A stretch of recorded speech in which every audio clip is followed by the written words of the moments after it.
This is another video for our Dharma study group, and I want to talk about a book I'm reading called Swampland Flowers.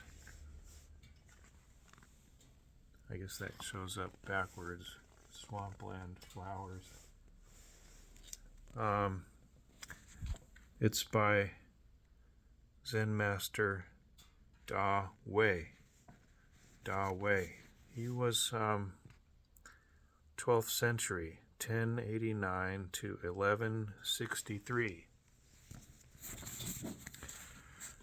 So, and the idea here is that our mental habits really are what mess us up.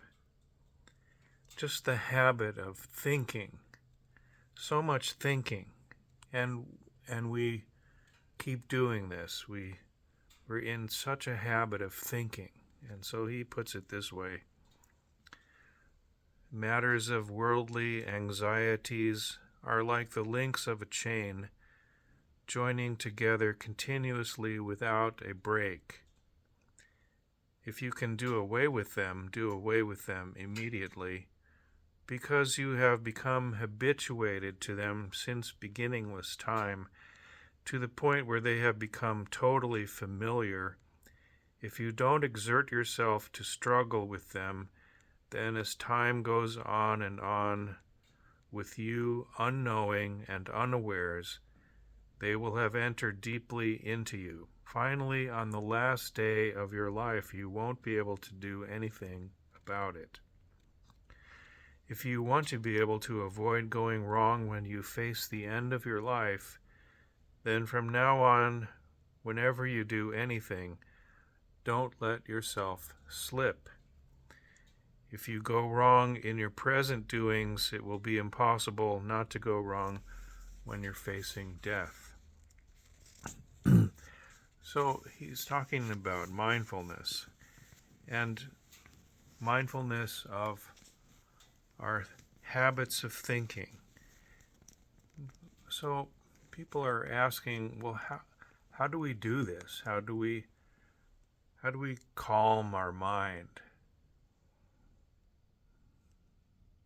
I want to have a calm mind. I want to find peace. I want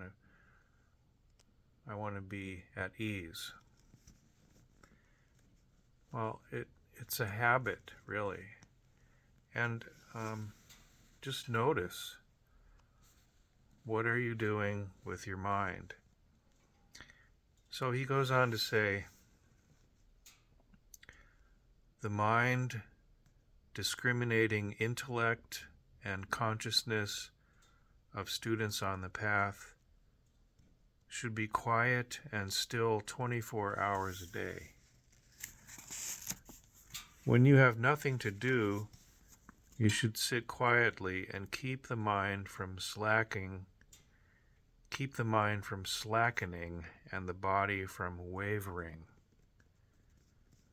So, and that's really the main point that I want to get to right here.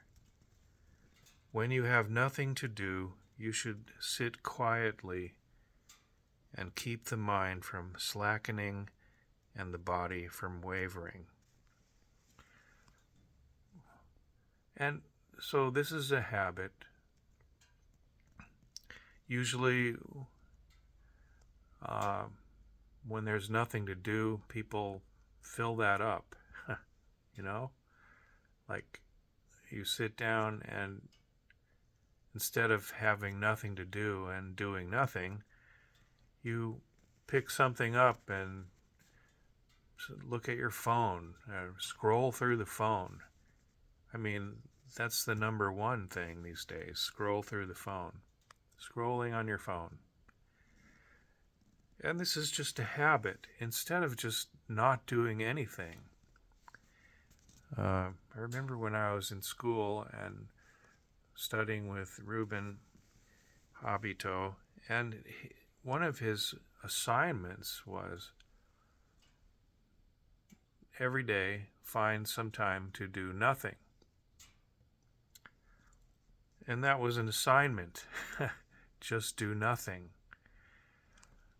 And it was amazing when people would talk about this in class and how difficult it was to actually do nothing.